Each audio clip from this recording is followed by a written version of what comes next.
Railways have always used coal to keep everything on the move. Thomas had once thought moving coal trucks was the worst job. With the railway listing on the stock market, moving coal was now as important as ever. You trucks have been very good to me today. The thinner you empty us, the better. We're sick of all this coal.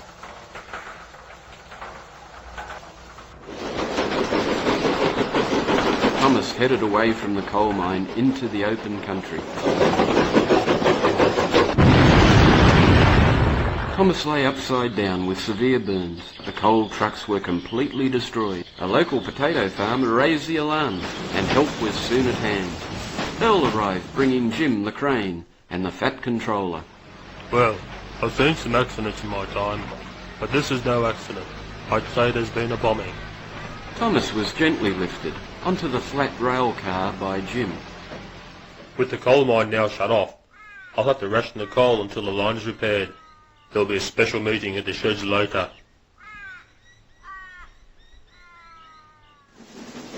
Later that day, Earl pulled into the rail yard. Thomas was carefully placed on the tracks for repairs. This has been a very sad day for the railways. We've seen there's a mad bomber on the loose. We must do all we can to be on the lookout for suspicious characters. The engines looked at each other. Come on, Noel. Well, who are you looking at? Ah. I will issue all of you with video cameras as security devices, so use them wisely. The engines viewed the cameras still in their boxes. Noel surveyed the stock. Well, with all these new cameras, we can start a video club. Just look at the great features on these new cameras. Wow. Gleaming Red Ted quickly formulated the rules stating, I challenge all the engines to produce a video on any subject within a month. The best video will win a boiler flush. The engines mounted their cameras and made safe for the night. But on everyone's mind was the threat of a mad bomber.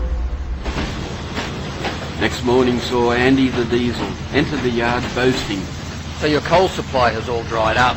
It's about time you were all scrapped.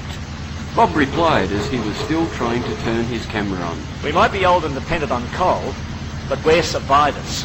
Bob and Margot carried on delivering the food supplies down their branch line. Elsewhere, Scottish John was fitting some gas bottles as an alternative fuel. His video thoughts were on this process. Chris was working on a story based on a train's last journey. Alan, the self-funded retired engine, planned a video about the town's feral cats. Wilson was always interested in how cars would race him between stations. Earl had his eyes on the skies and teamed up with Helen the helicopter. Back in the sheds, Thomas was being repaired. He also had a camera, and his video was being planned. At least I can keep an eye on Andy Diesel if I'm stuck here. The Fat Controller was also keeping an eye on things. These figures are not looking good. The share prices have taken a sudden dive since the bombing. He moved to the turntable to chat with Andy Diesel. I'm relying on you, Andy, to bring things back online. I'll do that easily. You can forget about those steam engines now. Just the diesel I wanted to see. I have a small but important job for you. Something we'll have to keep secret. Very secret. The Diesel looks at Andy and says nothing. Andy's secret plans are whispered to the Black Diesel. That's my boy. I like the quiet ones. No back chat, like I get from those clapped-out dinosaur steamers. Same goes for you coal trucks, clogging up every siding, serving your masters with stinking coal. What's that blue paint on your driver's cab? Have you been repairing that pesky Thomas engine? For a chap who doesn't say much, looks like you've been batting for the other side. My strongest advice to you is stick with me. I have connections in very high places, way above the Fat Controller. He's just a puppet who's about to lose his strings.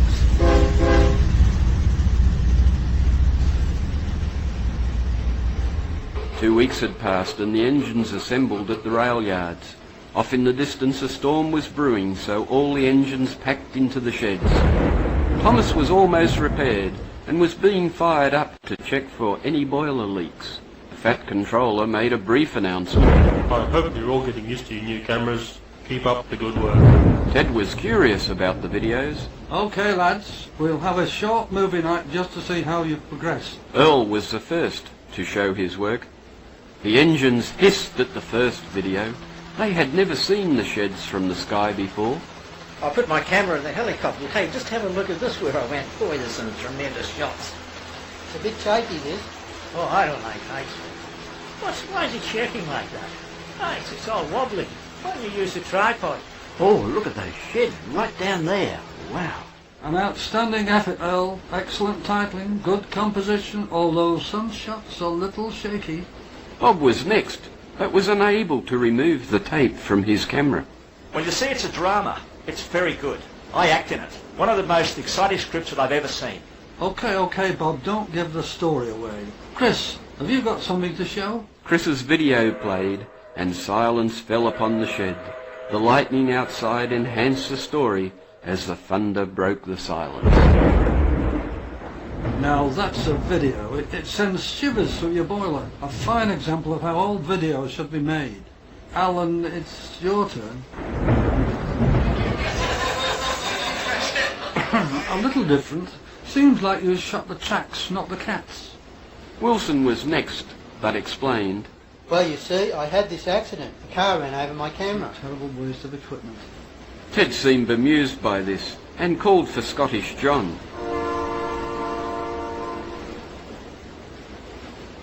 I'd like to tell you all about LP gas. It's very good to run your engine on. It's clean, but most of all, it's cheap, and that's what I like. Yes, a solid industrial video, John. Well done all. Then from the corner, Thomas whistled. Ted, I have a video. Well, it's sort of an animation. Can I show it? Animation? Well, did you use your camera, Thomas? Is that according to the rules, Ted? I mean, are you sure about that? Okay, I think we can stretch the rules this time. This is the best thing I've ever seen. I think I see something. What's that on the turntable? Noel steamed forward, asking for a replay at reduced speed. Come on, Noel. There's nothing. You got to be joking. I can't see a thing. You've got to be I didn't kidding. see any of that. What do you see, Noel? I think that's a bomb on the turntable. A bomb. Don't panic, everyone. I can get it. Thomas steamed out of the shed. His driver placed the bomb on the running board and headed down the main line. If I am quick, I'll save the railways from certain doom. It's no good being on the main line. I'll have to find a siding.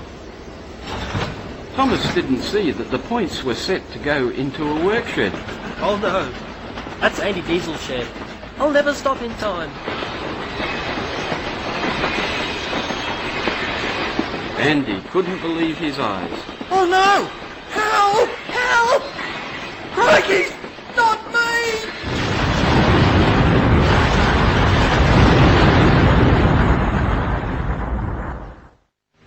The next day saw Thomas once again being lifted into the shed for repairs.